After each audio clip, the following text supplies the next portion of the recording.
Hello everyone, welcome to Naira study hub. आप सब कैसे हैं? आई होप कि आप सभी बहुत अच्छे होंगे और अपनी स्टडी को भी बहुत ही अच्छे से कर रहे होंगे। फ्रेंड्स, मैं नायरा स्वागत करती हूँ आप सबका आपके अपने YouTube channel Naira study hub पर। तो आज हम लोग क्या डिस्कस करने वाले हैं? तो आज हम लोग जो डिस्कस करने वाले हैं, पहले उस पर बात कर लेते हैं कि आज हम लोग साइंस के कुछ क्वेश्चंस जो आप लोगों के लिए बहुत ही ज्यादा इंपॉर्टेंट हो जाते हैं उस पर डिस्कस करेंगे। और इसी तरह से डे बाय डे यानी रोज हम लोग क्या करेंगे, कुछ क्वेश्चंस पर डिस्कस करेंगे जो आपके एग्जाम के पर्पस से इंपॉर्टेंट हो जाते हैं। ठीक है, और बहुत ही सरल भाषा में। ऐसा होता है ना, कभी कभी चीजें क्या होती है, सरल भाषा में उसका एक्सप्लेन नहीं होता है ना, तो वो चीजें समझ में नहीं आती आखिर ये क्या चीज है, किस तरह से इसको समझा जाए। लेकिन जब सरल भाषा में, जैसे हम लोग जो चीज ऐसा नहीं है कि एग्जामिनर ये बोलता है कि आप सेम टू सेम जो बुक में लिखा है आप वही लिखें, अपनी भाषा में लिखें, वो चीज बेहतर होती है। तो जब हम उसको अपनी भाषा में समझेंगे और उसको अपनी भाषा में लिखेंगे तभी तो हम अच्छा सा परफॉर्मेंस कर पाएंगे ना। तो आपको हर एक चीज सरल भाषा में बताई जाएगी। सो आप लोग वीडियो में लास्ट तक बने रहिएगा, वीडियो को बिल्कुल भी स्किप ना कीजिएगा क्योंकि हर एक चीज आप लोगों के लिए इंपॉर्टेंट हो जाती है। और इसी तरह जिस तरह ये आपका साइंस का क्लास हो जाता है, ठीक है, आपको पर डे इस तरह की क्लासेस प्रोवाइड होंगी, उसी तरह आपको मैथ की क्लास, इंग्लिश की क्लास, सभी क्लासेस आपको प्रोवाइड होती रहेंगे। ठीक है, तो फ्रेंड्स, अगर अभी तक आप लोगों ने चैनल को सब्सक्राइब नहीं किया है तो प्लीज सब्सक्राइब कर लीजिएगा, बेल आइकन को प्रेस कर लीजिएगा और सेशन पसंद आए तो लाइक भी जरूर कीजिएगा। तो चलिए सबसे पहला पॉइंट हम लोग देख लेते हैं। सबसे पहला पॉइंट जो हो जाता है वो है चुंबकीय और अनुचुंबकीय पदार्थ। इसका मतलब तो आप लोग समझ गए। देखिए, चुंबकीय क्या होते हैं? तो भाई चुंबक का मतलब चुंबकीय पदार्थ वो होते हैं जो अपनी तरफ किसी चीज को आकर्षित कर ले, अपनी तरफ किसी चीज को खींच ले। भाई चुंबक क्या करता है? चुंबक यही तो करता है ना, कोई लोहे की चीज होती है, ठीक है, तो वो उसकी तरफ आकर्षित हो जाता है। तो आपने देखा होगा कि जो चुंबक होता है ना, तो अभी आपको ये तो पता ही चल गया कि चुंबकीय क्या होता है, कि मतलब जो चीज, जैसे जो लोहा है ना, वो अपनी तरफ किसी चीज को जब आकर्षित करता है वो चुंबकीय पदार्थ होता है। और चुंबक में देखिए, आपने देखिए चुंबक हर तरह का होता है, इस तरह भी होता है ना, इस तरह भी होता है। तो सबसे इसमें ज्यादा खूबी क्या होती है, अगर खूबी की हम बात करें, ठीक है, तो जैसे लोहे के मान लीजिए कुछ कण पड़े हुए हैं, बिखरे पड़े हुए हैं, जब आप इस पे क्या करेंगे, चुंबक को इस पे डालेंगे तो ये जो इसका किनारे का जो हिस्सा होता है ना, इसमें चिपकती हैं, ये इसकी खूबी होती है ना। और इसी तरह वो आकार में कोई भी हो, सबसे ज्यादा आपने देखा होगा भाई, आपने खेला भी होगा चुंबक चुंबक के साथ, है ना। तो यही तो होता है कि उसको जो है इस तरह से डाला जाता है, कहीं पे कोई लोहे की चीज होती है तो क्या होता है, इसके किनारे हिस्से पे चीजें चिपक जाती हैं जो लोहे की होती हैं। और कौन कौन सी चीजों को चुंबक अपनी तरफ आकर्षित कर लेता है? तो निकिल हो जाता है, कोबाल्ट हो जाता है, इस्पात हो जाता है, इन चीजों को वो अपनी तरफ आकर्षित कर लेता है। तो ये गुण जिसमें पाए जाते हैं वही चुंबकीय पदार्थ कहलाते हैं। और अगर आप बात कर ले अनुचुंबकीय पदार्थ, तो जिन पदार्थों को चुंबक अपनी तरफ नहीं खींच पाता है उनको क्या कहेंगे? तो भाई वो उसका अपोजिट हो जाएंगे, अनुचुंबकीय पदार्थ हो जाएंगे। जैसे क्या क्या चीजें, जैसे भाई लकड़ी है, तो लकड़ी क्या चुंबक में चिपक जाती है? नहीं चिपकती है ना। इस तरह से जैसे कपड़ा है ना, तो ये चीजें क्या है, चुंबक में नहीं चिपकती है, तो ये अनुचुंबकीय पदार्थ हो जाते हैं। तो ऐसी बहुत सी चीजें हैं भाई, लकड़ी बोल दिया, और आपका कपड़ा हो गया, और आपका प्लास्टिक हो गया, ये सभी चीजें। आपकी बुक है, क्या ये जैसे कागज है भाई, ये बुक कागज की तो है, तो क्या ये इसको जो चुंबक होता है अपनी तरफ आकर्षित करता? नहीं करता है। तो ये सभी चीजें क्या है, ये अनुचुंबकीय पदार्थ हो जाते हैं। ठीक है ना। तो बस इस तरह से आप चीजों को समझे, हालांकि ऐसा नहीं है, आप लोगों के लिए कुछ नया नहीं है और आप अच्छे से कर पाएंगे, लेकिन चीजों को डिटेल में आप लोग समझे। और अगर इस तरह के क्वेश्चन जैसे आपके वस्तुनिष्ठ टाइप में आ गए तब भी आप कर ले जाओगे, अति लघुत्तरीय टाइप में आ गए तब भी आप कर ले जाओगे, और लघुत्तरीय टाइप में आ गए तब भी आप कर ले जाओगे। क्यों? क्योंकि आपको डिटेल पता है ना। तो यहाँ पे ये आपका डिस्कस हो गया। आई होप आप लोगों को चीजें समझ में आ रही होंगी। अब हम लोग बात कर लेते हैं रक्त के वर्ग। तो रक्त के वर्ग, इसका मतलब देखिए, ऐसा तो है नहीं कि जो ब्लड होता है वो उसका एक ही वर्ग होता है, यानी एक ही ग्रुप होता है, ऐसा नहीं है। पहले क्या था, पहले जब इसकी खोज नहीं हुई थी, हम इस पर थोड़ा सा डिटेल में डिस्कस करना चाहेंगे, क्योंकि चीजें आपकी एकदम कंप्लीट होनी चाहिए, कोई भी चीज छूटे ना आप लोगों से। तो यानी कि इसमें क्या था कि पहले जो है इसमें आपका हो जाता है कि इसके बारे में नॉलेज नहीं थी, ठीक है।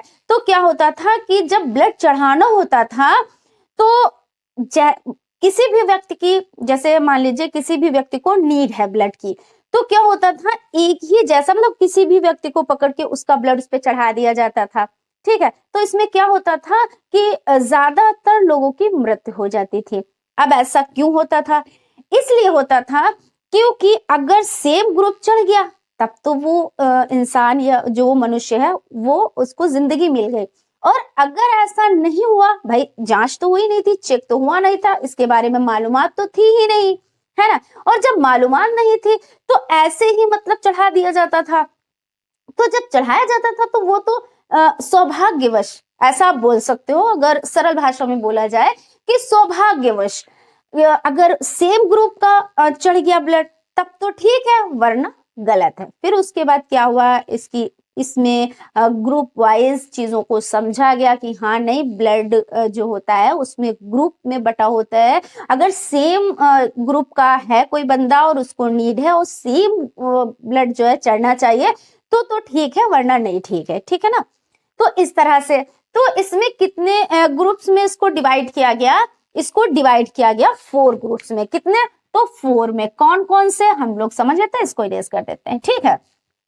तो जैसे आपका ए हो जाता है, फर्स्ट आपका ए हो जाता है, सेकेंड आपका बी हो जाता है, थर्ड आपका ए बी हो जाता है। अब देखिए, अब आप यहाँ पे कंफ्यूज मत होइएगा, ए अलग है बी अलग है। जैसे मान लीजिए किसी का नाम है राकेश कुमार, ठीक है, तो एक ये हो गए राकेश, दूसरे हो गए कुमार, और एक बंदा है जिसका नाम राकेश कुमार है, ठीक है।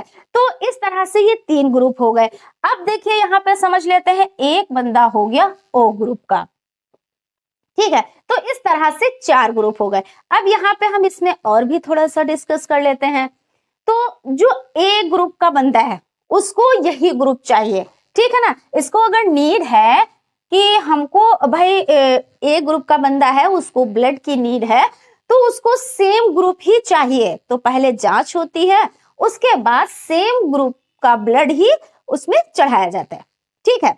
उसके बाद बी में हो जाता है यही, बी जिसका ग्रुप है तो उसको भी यही करना रहता है कि पहले जांच होती है और उसके बाद सेम ग्रुप चढ़ाया जाता है। लेकिन एक चीज और है, जो ए बी बंदा है, ठीक है ना, ये सभी ग्रुप का जो ब्लड है वो ले सकता है। तो भाई अगर इनको जैसे नीड होगी ना तो इनको कोई टेंशन वाली बात नहीं है, ये किसी का भी ग्रुप, यानी किसी का भी ब्लड कोई भी ग्रुप हो और वो ये ले सकते हैं, ये मतलब अपने में चढ़वा सकते हैं, ऐसे आप बोल सकते हो। और जो ओ बंदा है, तो होता नहीं है कुछ लोग बहुत ज्यादा मददगार होते हैं, तो उनको ये नहीं फर्क पड़ता है बंदा अच्छा है कि बुरा है, ठीक है। एक यहाँ पे हम एग्जाम्पल दे रहे हैं, सिर्फ बंदे तो कोई बुरे नहीं होते, सिर्फ उनकी आदतें बुरी होती हैं, ठीक है। यहाँ पे ये चीज नहीं कहनी थी लेकिन हमने कहा है, ठीक है। तो जो ओ ग्रुप का होता है ना बंदा, तो ये नहीं देखता है कि कौन सा ग्रुप है, वो सबको ब्लड दे देता है। यानी ये क्या करता है, सबको ब्लड दे देता है। इसमें कोई ये नहीं है कि अगर ए बी ग्रुप का है बंदा या बी ग्रुप का है या ए ग्रुप का है तो ये क्या करेगा, सभी को दे देगा। और जो ए बी बंदा है तो ये क्या करेगा, सभी से ये क्या करेगा, ये ले लेगा, ठीक है। इस तरह से आपको समझ में आगे होगा। आई होप आप लोग अच्छे से समझ पा रहे होंगे। तो अब यहाँ पे आप लोग समझ गए ना कि रक्त के कितने वर्ग होते हैं, तो 4 होते हैं। कौन कौन से होते हैं, तो ए बी और ए बी अलग होता है, और ये चीज ध्यान रखिएगा। और ओ ग्रुप आपका जो हो जाता है वो अलग होता है, ठीक है। और ये भी चीजें आप समझ गए होंगे कि ए जो बंदा है तो वो क्या करेगा, वो सेम ग्रुप उसका होना चाहिए, बी को भी सेम ग्रुप, और ए बी तो ये सभी से ले सकता है और ओ सभी को दे सकता है ब्लड, ठीक है। यहां तक क्लियर हो गया? कोई डाउट, कोई कंफ्यूजन? अगर कोई डाउट या कंफ्यूजन रहा हो तो आप लोग कमेंट कर सकते हैं, हम उसका रिप्लाई आप लोगों को जरूर से जरूर देंगे। और आप लोग ये भी जरूर बताइएगा कि मैम आप थोड़ा सा स्पीड में पढ़ाएं या थोड़ा सा स्लो मोशन में पढ़ाएं, ठीक है, या इससे ज्यादा एक्सप्लेन करें। तो ये सब आप लोगों को, देखिए जब आप लोग कमेंट करेंगे ना, हम और आप एक दूसरे से जुड़े हुए हैं। तो जब आप हमें बताएंगे कि मैम थोड़ा स्पीड लेके चले तो हम वैसा करेंगे, अगर आप बोलेंगे नहीं थोड़ा मैम स्लो मोशन में पढ़ाएं तो हम वैसा करेंगे। क्यों? क्योंकि भाई हमारे पढ़ाने का मेन पर्पस क्या है कि आप लोगों की समझ में आए, आपको बेनिफिट मिले। मेन पर्पस ये है, ऐसा नहीं कि हमने पढ़ा दिया और बात खत्म हो गई, इससे मतलब नहीं होता है। ठीक है, तो चलिए खैर यहाँ तक आपका ये 2 पॉइंट जो हो जाते हैं वो हो जाते हैं आपके कंप्लीट। और अगर आपने इस तरह से समझ लिया चीजों को और इससे रिलेटेड क्वेश्चंस एग्जाम में भर भर के पूछे जाते हैं, वो आपका ऑब्जेक्टिव टाइप हो जाए या वेरी शॉर्ट टाइप हो जाए या शॉर्ट टाइप मतलब पूछे जाते हैं तो पूछे ही जाते हैं, ये समझ लीजिए आप लोगों के लिए ये बहुत ही ज्यादा, जैसे हम ये बोल सकते हैं वेरी वेरी इंपॉर्टेंट हो जाते हैं। ठीक है, अब इससे ज्यादा तो हम आपको भाई बता ही नहीं सकते कि ये कितना इंपॉर्टेंट हो जाता है ना। तो फ्रेंड्स अगर सेशन अच्छा लग रहा हो तो लाइक जरूर कीजिए। और उसके बाद यहाँ पे आ जाते हैं प्राथमिक उपचार पर। आखिर ये प्राथमिक उपचार होता क्या है? देखिए सबसे सरल भाषा में अगर समझा जाए कि प्राथमिक उपचार क्या होता है, तो प्राथमिक उपचार की अगर बात की जाए तो प्राथमिक उपचार का मतलब ये होता है जैसे अचानक में किसी की चोट लग जाती है, ठीक है ना, या मान लीजिए कहीं कोई जा रहा है तो वो फिसल गया या पानी में डूब गया ऐसे करके। ठीक है, तो ऐसा तो है नहीं कि भाई मान लीजिए सपोज देन, ऐसा ऊपर वाला ना करे कि किसी के साथ हो, लेकिन सावधानी तो सभी चीजों की रखनी होती है। खैर यहाँ पे प्राथमिक उपचार पढ़ाना है तो प्राथमिक उपचार के बारे में हम आपको बता रहे हैं। तो ऐसा हो जाता है ना जैसे कोई डूब रहा है, ठीक है ना, तो ऐसा तो है नहीं कि उसी वक्त वहां पे जो एक्सपर्ट लोग होते हैं वो पहुंच जाते हैं, नहीं ना, या किसी की चोट लग जाती है उसके ब्लड निकल रहा होता है तो ऐसा तो नहीं है कि हॉस्पिटल क्या होता है तुरंत वो वहां पे आ जाता है या वहां पे जो एक्सपर्ट डॉक्टर्स होते हैं वो वहां पे तुरंत पहुंच जाते हैं, ऐसा तो नहीं होता है ना। वहां पे सबसे पहले क्या करना रहता है, मान लीजिए किसी के चोट लग गई और उसको ब्लड निकल रहा है तो कोई ऐसा बंदा वहां पे होना चाहिए जो मतलब ऐसा नहीं कि उसने डिग्री डिप्लोमे कर रखे हो, उसको इतनी मालूमात हो कि अगर ब्लड निकल रहा है तो हमें क्या करना चाहिए, किस तरह से इसको रोकना चाहिए, या मान लीजिए कोई पानी में डूब गया और उसको निकाला गया, फिर उसको क्या करना चाहिए कि भाई पेट के बल लिटाना चाहिए, उसको हल्के हल्के से दबाना चाहिए और उसका जो पानी मतलब यानी पेट के अंदर जो पानी भर गया है वो निकालना चाहिए।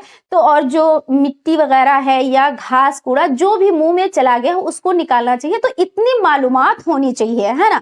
तो जिसको ये मालूमात होती है और जो ये वर्क करता है वही क्या होता है, वो जो प्राथमिक उपचार करने वाला होता है। ये तो इसकी खूबियां हो गई भाई, ये चीजें की मालूमात होनी चाहिए। और प्राथमिक उपचार होता क्या है कि आकस्मिक चोट लग गई तो उस वक्त जो ट्रीटमेंट किया जाता है, ठीक है, तो वो प्राथमिक उपचार कहलाता है। सपोज देन भाई एकदम से क्या हुआ, सिर में दर्द होने लगी, है ना, तो क्या है आपके पास फर्स्ट एड बॉक्स रखा हुआ है, ठीक है, तो उसमें से आपने मेडिसिन निकाल के खा ली या आपने कोई ऐसा लगा लिया जिससे आपको थोड़ा सा रिलैक्स मिल गया। तो ये सब क्या है, अभी आप डॉक्टर के पास नहीं गए तो आप सिंपल भाषा में ये समझ सकते हैं इसकी परिभाषा कि डॉक्टर के पास जाने से पहले या डॉक्टर को बुलाने से पहले जो उपचार किया जाता है चोट लगने पर, पानी में डूबने पर या कोई भी आकस्मिक घटना होने पर,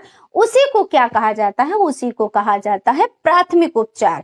और अगर हम इनकी जो प्राथमिक उपचार करता है उसकी खूबियों के बारे में बताएं तो खूबियां क्या भाई, उसको नॉलेज होनी चाहिए। ऐसा तो नहीं है कि बंदा जो आपके साथ में है, मान लीजिए आप 2 जन जा रहे हो कोई, ठीक है, और एक जन की चोट लग गई किसी के, अब दूसरे जन को इतनी नॉलेज होनी चाहिए कि हाँ इस ब्लड को हमको रोकना चाहिए। ऐसा नहीं कि हम ऐसे ही डॉक्टर के पास जा रहे हैं, ब्लड निकल रहा है, निकलता जा रहा है तो वो तो नुकसान करेगा। तो उसको इस चीज की नॉलेज होनी चाहिए कि हाँ इस ब्लड को हमें क्या करना चाहिए, हमें रोकना चाहिए।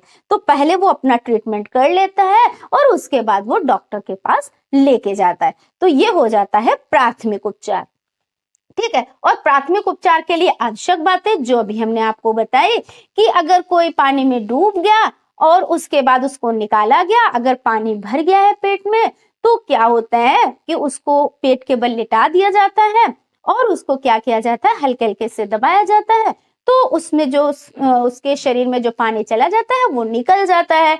या किसी के चोट लग गई, ब्लड निकलने लगा, तो उसमें पट्टी या जो भी उस वक्त आपको अवेलेबल है, तो जो कर रहा होता है ट्रीटमेंट, उसको ये ज्ञान होना चाहिए कि हमारे पास उस वक्त कुछ भी है, जो चीजें हैं उसी चीजों से हमें क्या करना है, ट्रीटमेंट करना है। इतना नॉलेज उसको होना चाहिए। और अगर नॉलेज ही नहीं होगा तो फिर वो ट्रीटमेंट कैसे करेगा, है ना भाई। डॉक्टर को जब तक आप बुलाएंगे या डॉक्टर के पास आप जब तक जाएंगे तब तक तो मृत्यु भी हो सकती है ना।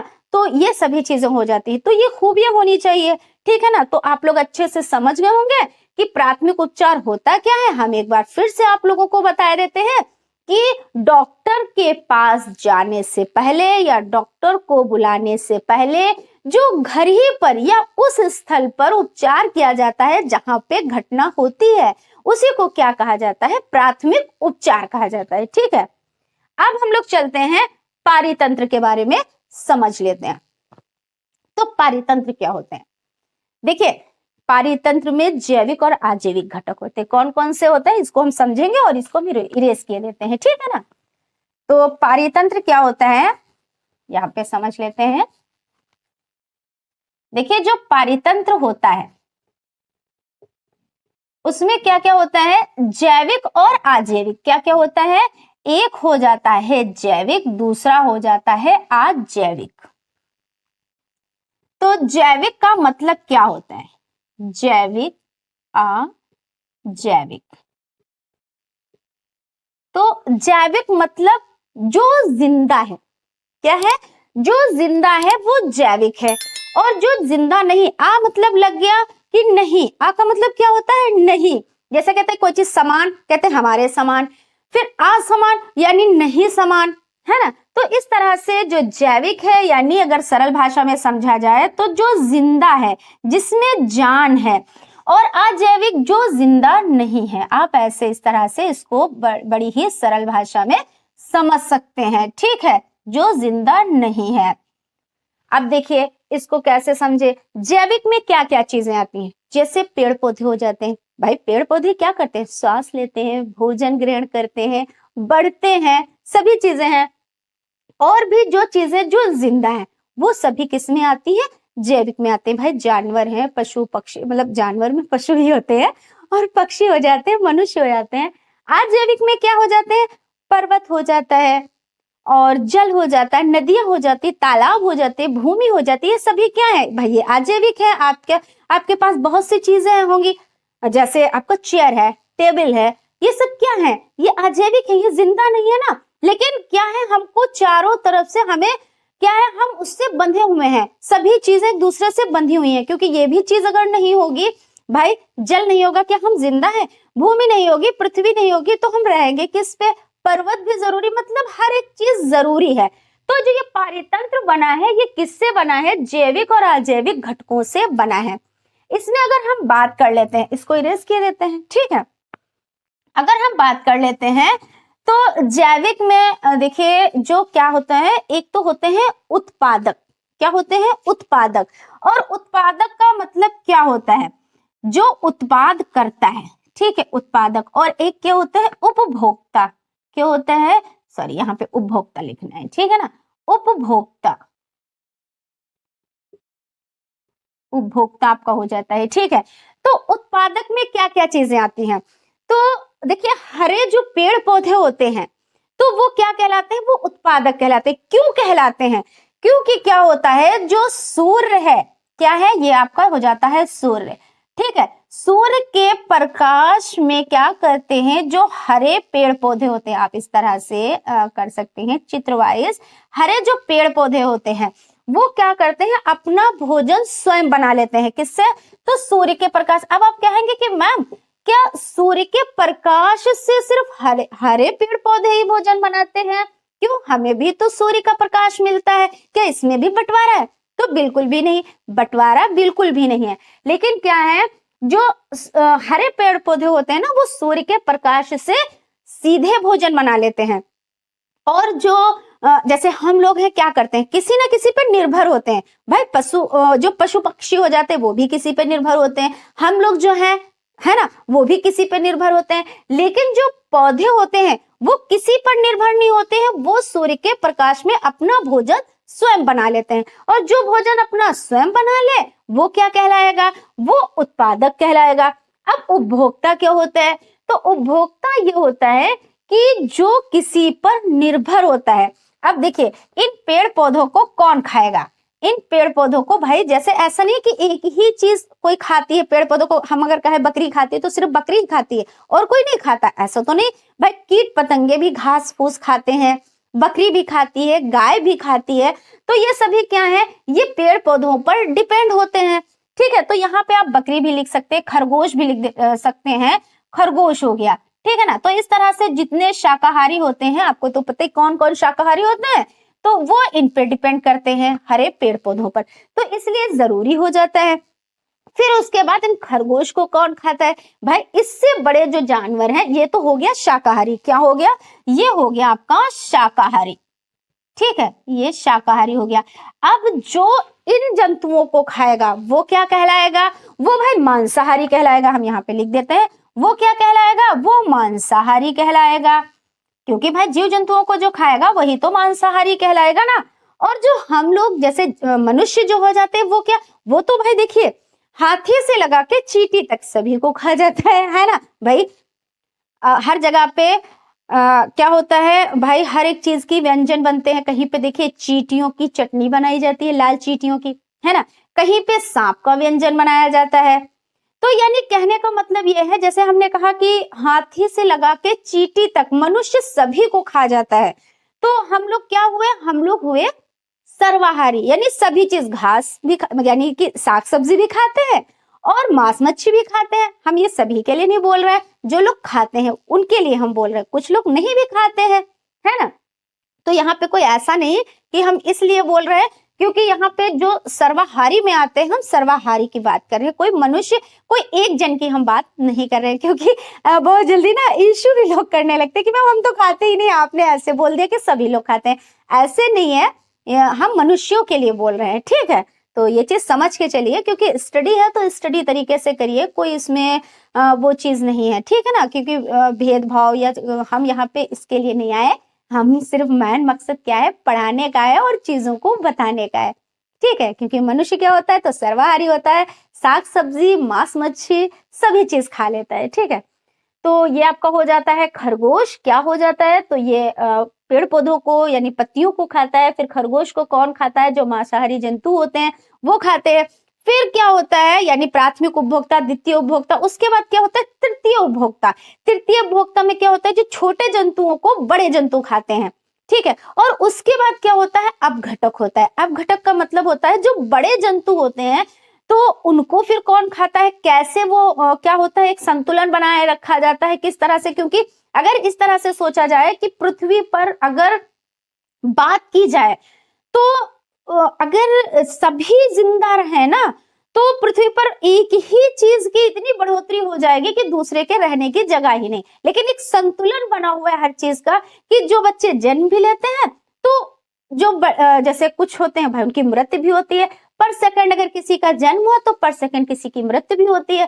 तो ये एक संतुलन बना हुआ है। ठीक है ना, तो इस तरह से। तो अपघटन, देखिए अपघटक की हम यहाँ पे बात कर रहे हैं, फिर ज्यादा लेंथी हो जाएगा, वो चीज नहीं। आप लोगों के लिए जितना इंपॉर्टेंट है हम उतना बताएंगे। वैसे तो ये टॉपिक इतना बड़ा है कि अगर हम बताने बैठ जाए ना तो आप सोचोगे कि मैम इतना लॉन्ग में हमको पढ़ना है।